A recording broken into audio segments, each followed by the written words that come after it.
welcome back to more Naval Action.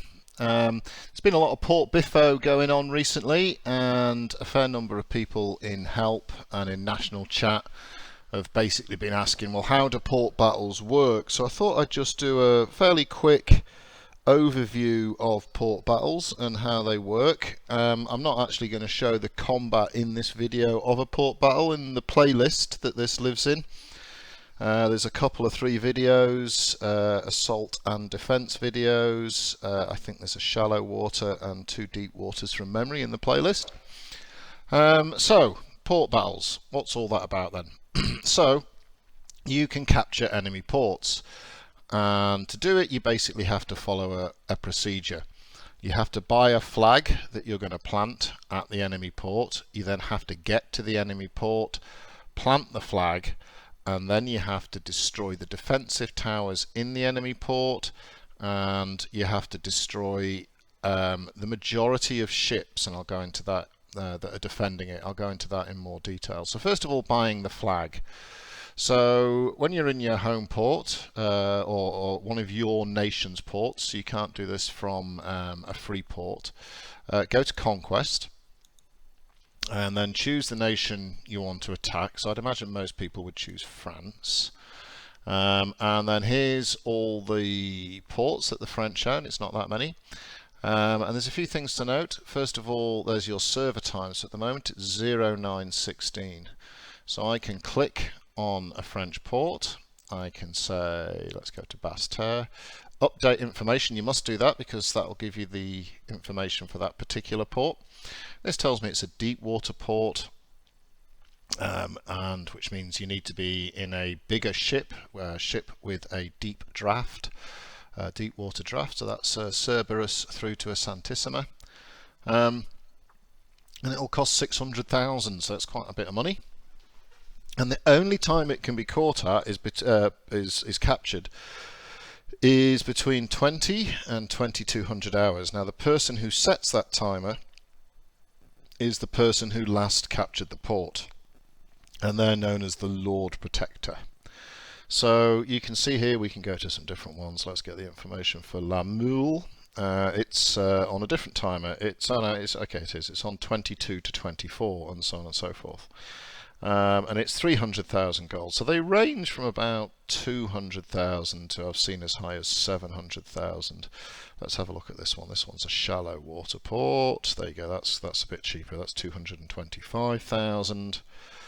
But it's got no flag on it, so that's interesting. So they've forgotten to put a timer on that. But you can't buy it between 0600 and 10, so I could buy it in another 42 minutes, and it's only 225,000. So once you've bought, I'm not going to buy a flag now, once you've bought a flag, what you need to ascertain, or perhaps before you buy the flag, is can you sail there? So there's a few things on the web that tell you the distances between places and how long it would take. But for example, I know that to sail, say, from Port Morant to Tiburon is about a 25-minute sail, whereas to sail from, say, Les Cayes down to Serena, that's about a 45-minute jaunt. You have 1 hour from the moment you buy the flag to the moment you plant it. Now, as soon as you buy the flag, an announcement goes server-wide. It flashes up on everybody's screen, and you'll see here there'd be an active assault fleet, and it would say Jeheil has bought a flag for Tiburon, and it would say 1 hour, and then that would count down. And then as you're sailing, just below the thing that lets you teleport home, there's a timer. And that's your, while you're sailing, that's your in-ship timer. And then when you're in range of the port, you'll get a little button that will give you the opportunity to drop the flag.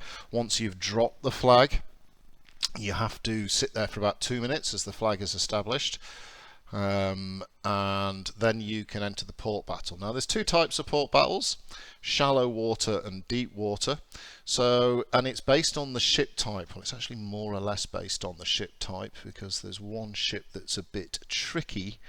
But if we come across here to the Naval Action wiki, and I'll plot this into the link. These are all the ships in the game. I'm not going to bother with the traders. Actually, the new trader, Lagros Venture, might not be too bad for shallow water. Oh, it's a deep water. It would be hopeless for deep water, for shallow water. So all these ships here with a shallow draft can go into a shallow water port and participate in the port battle, apart from the Niagara. Now, the Niagara can dock in a shallow water port, but it can't participate in a shallow water battle. So fundamentally, the best ships to go in with is either the Mercury, because it's the tankiest, it's got the most armor, and a reasonable amount of punch, or some people like the Snow, because I find it to be a bit brittle, but it carries a nice big thumpy punch. So this is a good site for working out the sort of ships. You'll find with the deep water ports, more often than not, they're bought by a clan, and that clan will take a fleet there. And if a clan has bought it, they cost a lot of money. You've seen 250 to 600,000-700,000. You really should let that clan dictate who enters the port. Typically, you're going to go in with ideally perhaps 20 third rates and a couple of second and maybe a first rate. And then if there's room, they'll call for more. And if you look in your nation's chat, there's normally a TeamSpeak channel you can jump on to get involved in going in.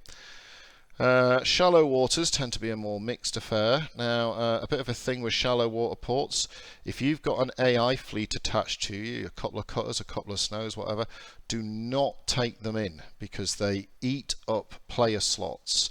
So in a port battle, there's only 25 player slots available, so both teams can have 25 in. And if you go in there with a couple of cutters, AI cutters tied to your backside, that will eat 2 of your slots, and obviously cutters are rubbish, so you've just basically weakened your team. Another useful website, just while I've got the browser focused, is this one here, and I'll put a link to this in. And what this is a very clever website. It tells you the current server time that we're in, 4 to 6, and it shows you that the pirates have got these ports that are capturable, and the British have got these ones, and the Americans have got these. And then it shows you as the time zones move across, you can see when the different ports become available to cap.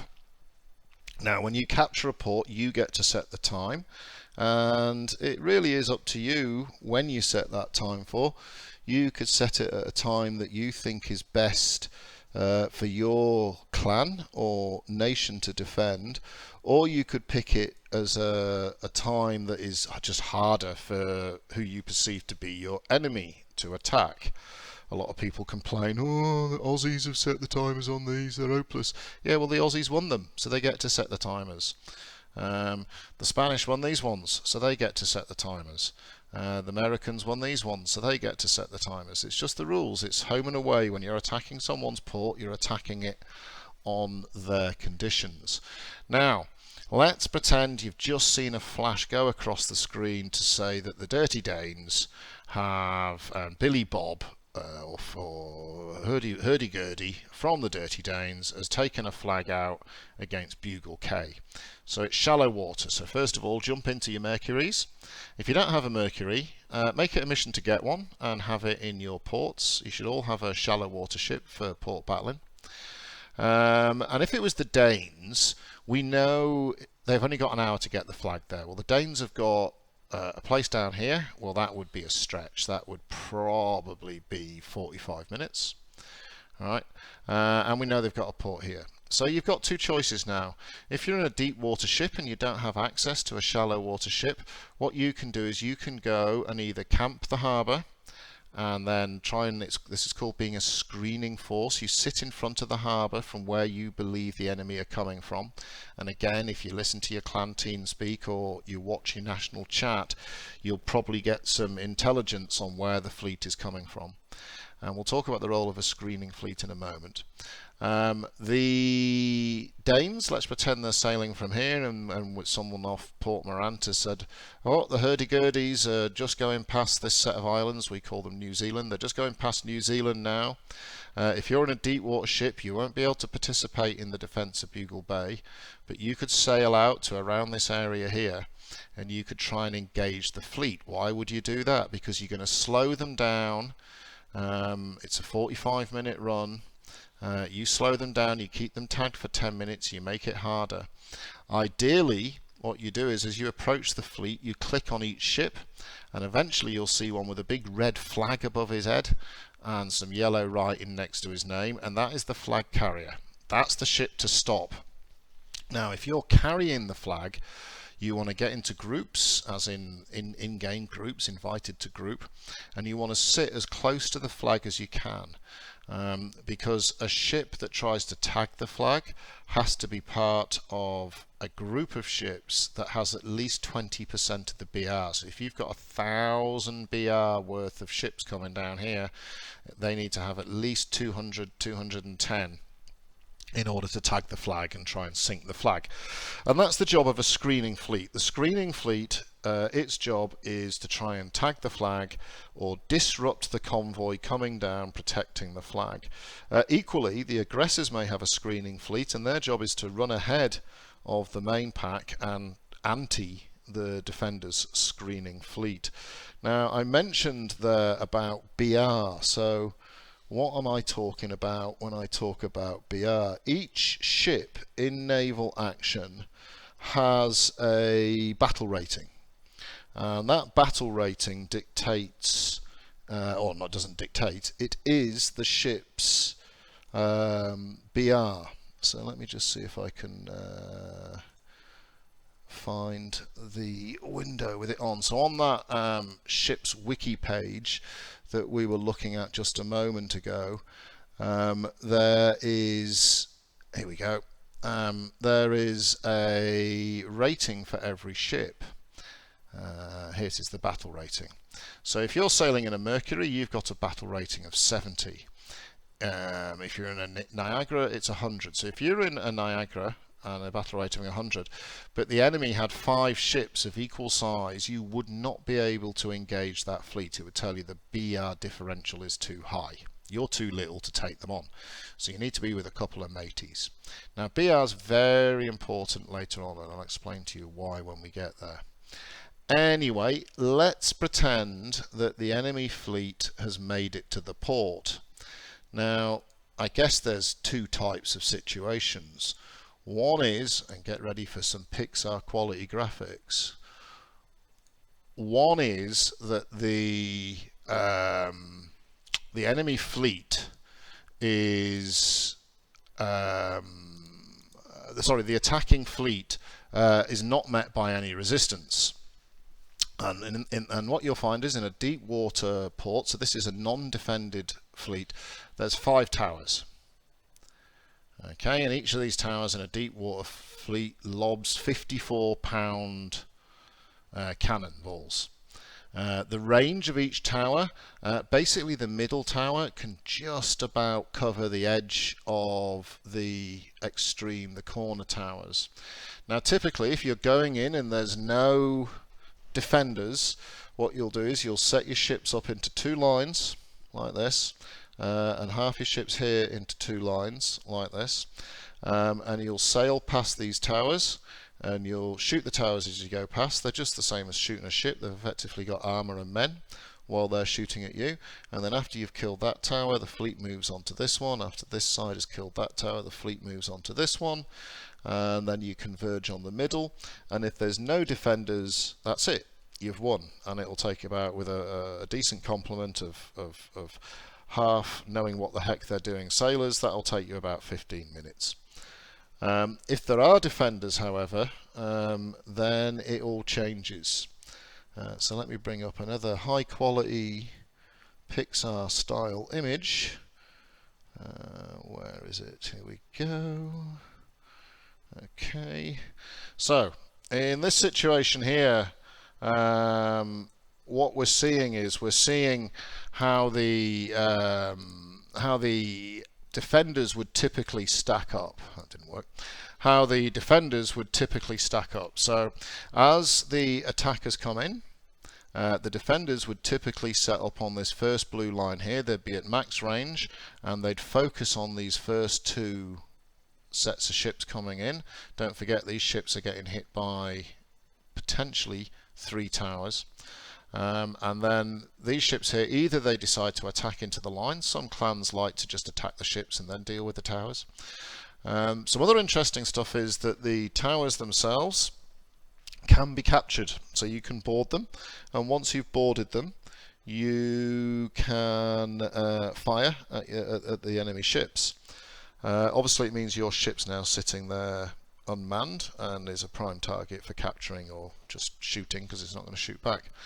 And typically the defenders will fall back, so they're always under the cover of the guns, and then the last line of defense tends to be behind the last 2 towers.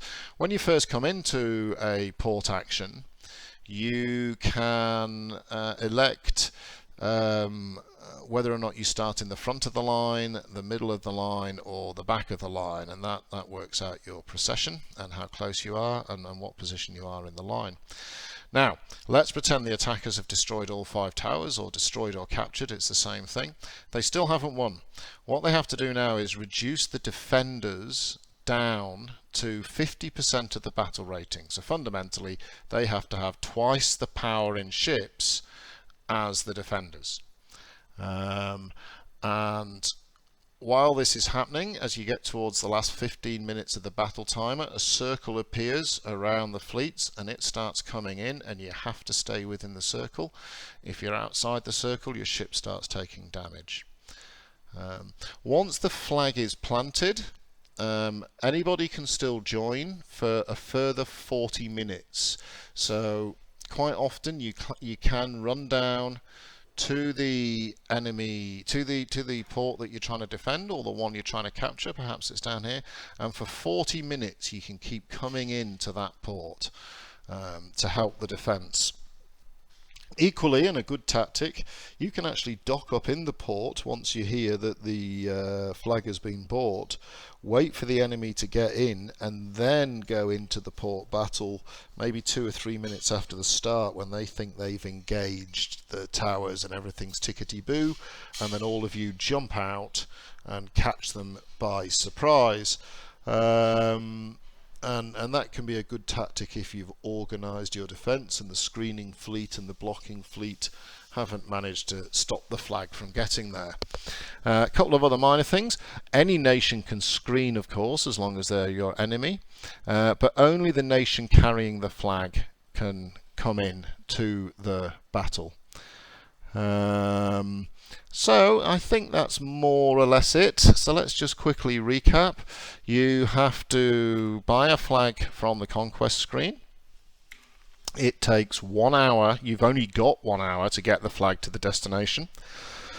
Once you've planted the flag, then it takes about 2 minutes for the flag plant to activate. Once you've planted the flag, people can join the battle for 40 minutes. The battle then goes on for a normal battle timer. You can have screeners to stop people coming into the combat. You can have screeners to try and stop the flag getting there in the first place. And the attacking guys can have anti-screeners to try and knock out the guys coming in. If you've never been in a port battle, I'd recommend, when you see one of those big Billy Bob has bought a flag for, or even as late as when they plant the flag, it changes to say conquest has begun for wherever it is. Go into your national chat, see who's defending it, ask if you're needed. They may ask you just to screen, they may ask you to come and help, they may just be screaming in, people in general might just be screaming away in chat asking for help. So if you want to actually see port battles, there's 2 or 3 in my playlist. There's an empty attack, there's a shallow water defense and a deep water defense. So you can have a look at the battle themselves. So hopefully that was useful and gives you a bit of a guide to the ins and outs of port battles. I'd highly recommend you have a go. It's great fun. It can also be a bit of a time waster. You sail all the way there and then the flag doesn't get planted, or you sail all the way there and you're the only one defending.